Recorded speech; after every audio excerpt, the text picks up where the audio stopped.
Everyone, कैसे हैं आप लोग। आशा करता हूं आप लोग बढ़िया ही होंगे। तो आज की इस वीडियो में आपको बताने वाला हूं ललित नारायण मिथिला यूनिवर्सिटी यानी कि LNMU BA part 3 history honours paper 6 के लिए जिनका भी हिस्ट्री ऑनर्स है उनका जो पेपर 6 होगा उसके लिए इंपॉर्टेंट सब्जेक्टिव क्वेश्चन ये 2023 के लिए 2023 में जो आपका एग्जाम होगा उसमें जो भी क्वेश्चन सब्जेक्टिव पूछे जाएंगे इंपॉर्टेंट वही सब आपको इस वीडियो में बताने वाला हूं। आपके एग्जाम में आपको पता ही होगा कि टोटल 10 क्वेश्चन आएंगे, जिसमें पहला क्वेश्चन जो होगा वो कंपलसरी होगा और वो ऑब्जेक्टिव क्वेश्चन रहेगा और टोटल बच गए 9 क्वेश्चन। अब 9 में से कोई चूज करके आपको 4 बना देना है। पहला क्वेश्चन जो पूछा जाएगा वो ऑब्जेक्टिव रहेगा, जिसमें 10 ऑब्जेक्टिव क्वेश्चन पूछे जाएंगे और 10 ऑब्जेक्टिव क्वेश्चन यानी टोटल हो गए 20 नंबर के। हर एक क्वेश्चन 2 नंबर का रहेगा यानी हो गए 20 नंबर के। 20 नंबर के आपके ऑब्जेक्टिव क्वेश्चन रहेंगे और 80 नंबर के आपके सब्जेक्टिव क्वेश्चन रहेंगे। अगर आप लोग ये पूरा बना देते हैं तो आपको 100 मार्क्स तो नहीं मिलेंगे, लेकिन ऑब्जेक्टिव में पूरा फुल में फुल मिल सकता है। इसके लिए मैंने क्या किया है कि जितने भी ऑब्जेक्टिव क्वेश्चन आपके एग्जाम में पूछे जा सकते हैं, ऑब्जेक्टिव क्वेश्चन सिर्फ और सिर्फ पेपर 6 के लिए, पेपर 5 के लिए पहले ही आपको बता दिए थे, इस पेपर 6 के लिए भी बता दिए, ऑलरेडी चैनल पे अपलोड है, आप लोग जाके देख सकते हैं।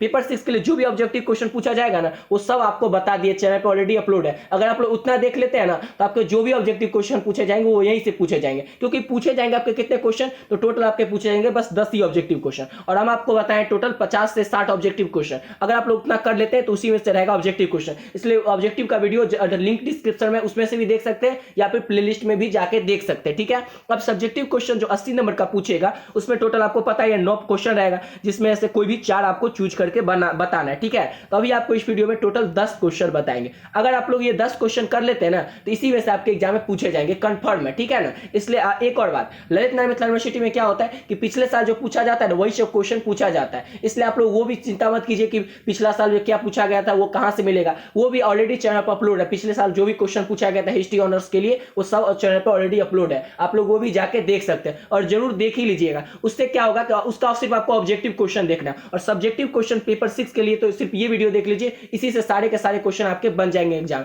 बस आप इस पे क्वेश्चन आपको बताएंगे और इसका आंसर जो है वो किसी भी आप गेस्ट पेपर में देख सकते हैं। आंसर बताएंगे तो वीडियो बहुत ज्यादा लंबा हो जाएगा, ठीक है। इसलिए आंसर इसका किसी भी गेस्ट पेपर में देख सकते हैं, सिर्फ आपको इसमें क्वेश्चन बताएंगे, ठीक है ना। तो देखिए फर्स्ट क्वेश्चन जो आपके लिए इंपॉर्टेंट है, आपके एग्जाम में पूछा जा सकता है, वो क्वेश्चन है हमारा कि पलासी के युद्ध के प्रमुख कारणों एवं परिणामों का वर्णन करें। पलासी का जो युद्ध हुआ था ना उसके प्रमुख कारण और उसके परिणाम का वर्णन करना है, ठीक है, विस्तार से वर्णन करना है। ये क्वेश्चन पड़ा है, फर्स्ट क्वेश्चन और इंपॉर्टेंट क्वेश्चन है, आपके एग्जाम में पूछे जा सकते हैं, ठीक है ना। ये 2019 और 2021 में पूछा गया था। आपके एग्जाम जो हुआ था मतलब पिछले साल एग्जाम हुआ था 2019 और 2021 में, उसमें पूछा गया था और आपके एग्जाम में इस साल पूछने की बहुत ज्यादा चांस है, इसलिए ये क्वेश्चन को तो अच्छे से कर ही लीजिएगा। फर्स्ट क्वेश्चन है पलासी युद्ध के प्रमुख कारणों और उसके परिणामों का वर्णन करें। ये बहुत ज्यादा इंपॉर्टेंट है, इसको करके ही जाना है, ठीक है। चलिए अगला क्वेश्चन देखिए। अगला क्वेश्चन है कि हैदर अली की उपलब्धियों का मूल्यांकन करें। किसकी उपलब्धियों का, तो हैदर अली के ना उपलब्धियों का मूल्यांकन करना है और ये भी क्वेश्चन 2019 और 2021 में पूछा गया था और इस क्वेश्चन को ना इस तरह से घुमा के भी आपके एग्जाम में पूछा जा सकता है कि हैदर अली के समय में आंग्ल मैसूर संबंधों की विवेचना करें, ठीक है। इस तरह से भी घुमा के पूछ सकता है। अब अगला क्वेश्चन जो इंपॉर्टेंट है वो 3rd नंबर क्वेश्चन है कि लॉर्ड कॉर्नवालिस के सुधार एवं रूपरेखा प्रस्तुत करें। किसके सुधार, तो लॉर्ड कॉर्नवालिस के ना सुधार एवं रूपरेखा उसका प्रस्तुत करना, ठीक है ना। क्वेश्चन कर रहा है कि लॉर्ड कॉर्नवालिस के जो सुधार हुए थे ना उसका उसी का एक रूपरेखा आपको प्रस्तुत करके बताना है और इस क्वेश्चन को इस तरह से घुमा के भी पूछ सकता है कि लॉर्ड कॉर्नवालिस की गृह नीति का वर्णन करें और ये क्वेश्चन 2021 में पूछा गया था, इस साल भी पूछ सकता है, ठीक है ना।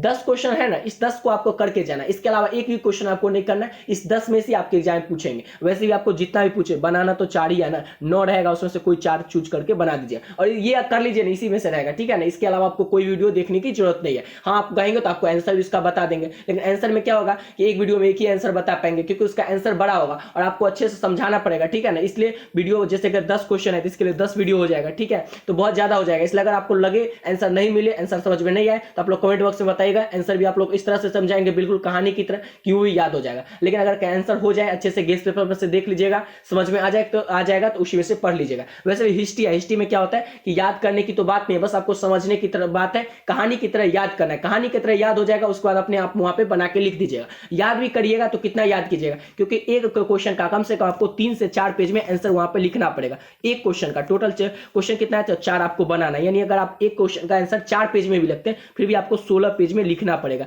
यानी अगर 3 पेज में लिखते हैं फिर भी आपको 12 से 13 पन्ना तो लिखना ही पड़ेगा, कम से कम। ज्यादा ज्यादा आप जितना लिख सके, ठीक है, लेकिन कम से कम इतना तो आपको लिखना ही पड़ेगा, तभी आपके अच्छे नंबर मिलेंगे, ठीक है। तो उतना आप याद तो कर पाइएगा ना, इसके लिए आपको क्या होगा कि हिस्ट्री में ना समझना पड़ेगा, याद करना पड़ेगा। मतलब याद नहीं करना पड़ेगा, सिर्फ समझना पड़ेगा और समझ करके कहानी की तरह याद रखना है। जैसे एग्जाम में क्वेश्चन पूछे, जो भी क्वेश्चन, आप क्वेश्चन देखिए कैसे क्वेश्चन है।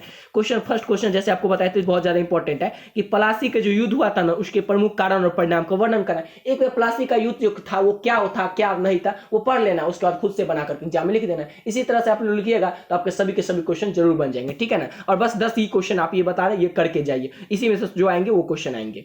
चलिए अगला क्वेश्चन इंपॉर्टेंट जो है कि 1919 ईस्वी में भारत सरकार अधिनियम की मुख्य विशेषताओं का परीक्षण करे। और इस क्वेश्चन को इस तरह से भी पूछ सकता है कि 1919 में मॉन्टेग्यू चेम्सफोर्ड सुधार की प्रमुख विशेषताओं का वर्णन करें। उसका अगला क्वेश्चन जो इंपॉर्टेंट है कि 19वीं शताब्दी में भारतीय पुनः जागरण में राजा राम मोहन राय की योगदानों का विवेचना करें। और क्वेश्चन इस तरह से भी पूछ सकता है कि 19वीं शताब्दी में सामाजिक धार्मिक क्षेत्रों में राजा राम मोहन राय की देनों का मूल्यांकन करें। यह क्वेश्चन भी 2019 और 2021 में पूछा जा चुका था, इस साल भी पूछ सकता है, ठीक है, इसलिए याद रखिएगा इस क्वेश्चन को। अगला क्वेश्चन है और ये बहुत ज्यादा इंपॉर्टेंट है, जैसे फर्स्ट क्वेश्चन बताए थे ना कि इंपॉर्टेंट है, वैसे ये भी क्वेश्चन बहुत ज्यादा इंपॉर्टेंट है। वैसे तो इंपॉर्टेंट सभी क्वेश्चन है, लेकिन जो क्वेश्चन जो आपको बताना इंपॉर्टेंट है वो अच्छे से आपको समझ के रट के अच्छे से जाना है, ठीक है। वैसे रटेंगे तो नहीं, सिर्फ आपको समझ के जाना है पहला क्वेश्चन, और ये क्वेश्चन अच्छे से आपको करके ही जाना है। वैसे ये सब क्वेश्चन कर लेते तो ज्यादा अच्छा रहता है। ये क्वेश्चन है कि असहयोग आंदोलन के कारणों और परिणामों का वर्णन करें। ये भी 2019 और 2021 में पूछा जा चुका है, ठीक है। अगला क्वेश्चन है कि बहिष्कार और स्वदेशी आंदोलन पर संक्षेप में निबंध लिखे। किस पर? तो बहिष्कार ना और स्वदेशी आंदोलन, इस पर एक संक्षेप में, मतलब शॉर्ट में। संक्षेप मतलब नहीं कि आप बस आधा पेज में लिख करके चल दिए, वो नहीं लिखना है। कम से कम 3 से 4 पन्ना में आपको बहिष्कार और स्वदेशी आंदोलन पर संक्षेप में निबंध लिखना है, ठीक है। चलिए अगला क्वेश्चन देखते हैं। अगला क्वेश्चन है कि भारतीय राष्ट्रीय आंदोलन में गांधी जी की भूमिका का वर्णन करें। किसमें? तो भारतीय राष्ट्रीय आंदोलन में गांधी जी की क्या भूमिका रही थी उसका वर्णन करना है। और ये भी क्वेश्चन बहुत ज्यादा इंपॉर्टेंट है, ठीक है, इसलिए याद रखिएगा। अगला क्वेश्चन है कि टीपू सुल्तान का चरित्र एवं उपलब्धियों का वर्णन करें। किसके चरित्र का? ये भी क्वेश्चन इंपॉर्टेंट है। ये भी 8 और 9 ये दोनों बहुत ज्यादा इंपॉर्टेंट है, इसलिए याद रखिएगा। तो क्वेश्चन है कि टीपू सुल्तान के चरित्र, मतलब उसका चरित्र कैसा था, उसका गुण व्यक्तित्व कैसा था, इस सब के बारे में बताना है, ठीक है। उसने कौन सी लड़ाई लड़ी, क्या था, ये सब आपको बताना है, ठीक है। चलिए अगला क्वेश्चन देखते हैं जो इंपॉर्टेंट है। अगला क्वेश्चन है कि भारतीय राष्ट्रवाद के उद्भव के क्या कारण थे। भारतीय राष्ट्रवाद के ना उद्भव के क्या कारण थे, और इस क्वेश्चन को घुमा के पूछ सकता है कि भारतीय राष्ट्रीयता एवं राष्ट्रवाद के जन्म के बारे में आप क्या जानते हैं, इसके कारणों का वर्णन करें। ये क्वेश्चन भी इंपॉर्टेंट है। वैसे तो इंपॉर्टेंट आपको बता दिया, इसमें से देख लीजिए जो आपको अच्छे से करके ही जाना है। ये 8 number question, 9 number question, 6 number और फर्स्ट क्वेश्चन, इसको तो अच्छे से आपको करके ही जाना है। अब ये वाला क्वेश्चन, ठीक है ना। इसके अलावा जितना भी क्वेश्चन बताए हैं इस सबको भी आपके करके ही जाएगा तो अच्छा रहता है। लेकिन अगर आप लोग अभी थोड़ी देर पहले एग्जाम से थोड़ा देर पहले देख रहे हैं ये वीडियो, तो एक काम कीजिएगा, ये 4 क्वेश्चन आप लोग जरूर कर लीजिएगा, ठीक है। इसमें से 2 या 3 आपसे इसी में से पूछ लेगा, 4 में से। वैसे तो ये पूरा अगर आप कर लीजिएगा तो गारंटी है मेरी कि जो भी क्वेश्चन पूछा जाएगा आपके एग्जाम में इसी के अंदर से पूछा जाएगा। अगर 1-2 क्वेश्चन बाहर से भी आ गया तो आपको बनाना तो केवल 4 ही है ना 9 में से, तो 4 के 4 इसमें से बन जाएंगे, ठीक है। इसलिए इस क्वेश्चन को आप लोग किसी भी गेस्ट पेपर में देखिएगा, आंसर तो आपको मिल ही जाएगा, ठीक है। आंसर की कोई चिंता की बात नहीं, आंसर मिल ही जाएगा, बस आपको अच्छे से समझ के जाना है, ठीक है। कम से कम आपको इसका आंसर ना 3 से 4 पेज में तो लिखना है, ज्यादा से ज्यादा आप जितना में लिख सके 5-6, लेकिन एक और ऐसा नहीं कि पहला क्वेश्चन को आप लिखने बैठ गए, आप 5-7 पेज में लिख दिए, मतलब 8 पेज में लिख दिए, और दूसरा तीसरा क्वेश्चन के लिए हमारे पास टाइम ही नहीं बचे, या 1 या 2 क्वेश्चन लिखे 3-4 क्वेश्चन छूट जाए, ऐसे नहीं करना है। आपको टाइम मेंटेन रखना है। अगर 2.5 घंटा का हमारे पास समय बचा हुआ है तो कितना समय हम एक क्वेश्चन को लिखेंगे कि चारों को बराबर टाइम दे सके, इस तरह से लिखना है, ठीक है ना, कि आपके सभी के सभी क्वेश्चन बन भी जाए। और एक और बात, अगर एग्जाम में टाइम कितना रहता है तो 3 घंटा का रहता है, आपको मान के चलना है कि 2.5 घंटा के समय आपके एग्जाम में क्यों समय मिलेगा। क्यों मिलेगा? क्योंकि वहां पर क्या होगा कि आपके जो कॉपी पर साइन करना रहेगा, फिर वो भरना रहेगा, ऑब्जेक्टिव क्वेश्चन भी बनाना है, ठीक है ना। इसके लिए आपको इस सब्जेक्टिव क्वेश्चन के लिए समझ के चलिएगा आपके पास 2 घंटे का टाइम है, और आधा घंटा का टाइम आप मान के चलिएगा ये ऑब्जेक्टिव को लिया, ठीक है। उसमें 5-10 मिनट तो ऊपर नीचे हो ही जाएगा, और 10-15 मिनट बच गया, उसमें आपको कॉपी पे साइन करना भी रहेगा, ठीक है ना। वहां पर जो कॉपी मिलता है फिर अपना कॉपी को अच्छे से भरना रहेगा, इसलिए अच्छे से सब भरिएगा। क्या होता है ललित नारायण मिथिला यूनिवर्सिटी में कि आपका पेंडिंग में रिजल्ट पड़ दे देता है, तो इस तरह से रिजल्ट जो पेंडिंग में नहीं पड़े, इसलिए अच्छे से नाम, उसका रोल नंबर, ये सब अच्छे से लिख दीजिएगा, ठीक है। तो देखिए इसमें आपको पेपर 6 के लिए बता दिए, सब्जेक्टिव क्वेश्चन बता दिए, ऑब्जेक्टिव क्वेश्चन पहले ही बता दिए थे। उसके बाद पेपर 5 के लिए तो ऑब्जेक्टिव सब्जेक्टिव आपको बता ही दिए थे। ऑब्जेक्टिव तो इतना बता दिया कि वो उतना कर ले, उसके बाद आपको कोई चिंता करने की बात ही नहीं। सब्जेक्टिव क्वेश्चन भी बता दिए थे, उसका ऑब्जेक्टिव क्वेश्चन पेपर से सिक्स का बता दिए, पेपर सिक्स का सब्जेक्टिव क्वेश्चन भी बता दिया, ऑब्जेक्टिव सब्जेक्टिव पेपर सिक्स 5 और 6 का कंप्लीट हो गया। अब बचा पेपर 7 और 8। अब पेपर 7 और 8 का नेक्स्ट वीडियो में देखेंगे, ठीक है। नेक्स्ट वीडियो में सबसे पहले पेपर 7 के लिए ऑब्जेक्टिव क्वेश्चन बताएंगे, फिर उसका सब्जेक्टिव क्वेश्चन बताएंगे, ठीक है। और जितना कुछ अभी बताया ना इसका पेपर 5 का, ये सब का लिंक डिस्क्रिप्शन में आप लोग जाके चेक कर सकते हैं अगर आप लोग चाहें तो, ठीक है। तो चलिए इसी के साथ वीडियो पे कंप्लीट करते हैं। अगर आप लोग को वीडियो अच्छा लगा हो तो चैनल को सब्सक्राइब जरूर कर दीजिएगा ताकि आने वाली वीडियो की नोटिफिकेशन आप लोग को मिलती रहे, ठीक है। तो मिलते हैं नेक्स्ट वीडियो में।